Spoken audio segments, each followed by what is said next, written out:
ताज़ा तरीन वीडियोस के लिए हमारा YouTube चैनल सब्सक्राइब करके बेल आइकन प्रेस करिए ताकि आपको मिले हर अपडेट सबसे पहले।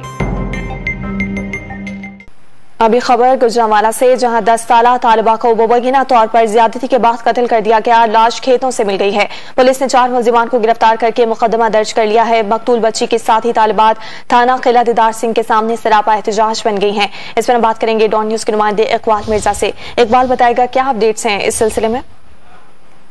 तो खौफनाक वाकया जो है वो किला दीदार सिंह में पेश आया, जहां 11 साला तालिबा को मुबैना तौर पर ज्यादती के बाद कत्ल कर दिया गया और लाश खेतों में फेंक दी। पुलिस के मुताबिक स्कूल से घर आती हुई आमना को अगवा करके ज्यादती के बाद कत्ल किया गया।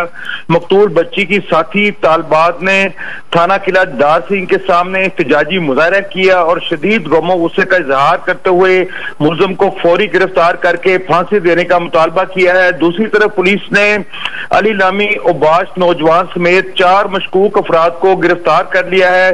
पुलिस के मुताबिक मुलजमान का तल्लुक जो है वो करीबी गांव से है। बच्ची को खेतों में ले जाकर इन्होंने ज्यादती का निशाना बनाने के बाद कत्ल किया। पुलिस का कहना है कि जल्द मुलजमान को गिरफ्तार कर लिया जाएगा। किले दीदार सिंह में जो है वो इस वक्त ताजरों ने भी हड़ताल का ऐलान कर दिया है और इंतजामिया और पुलिस से मुतालबा किया है कि फिलफौर जो है इन मुलजमान को गिरफ्तार किया जाए। जी इकबाल मिर्जा, बहुत शुक्रिया आपका अपडेट्स के लिए।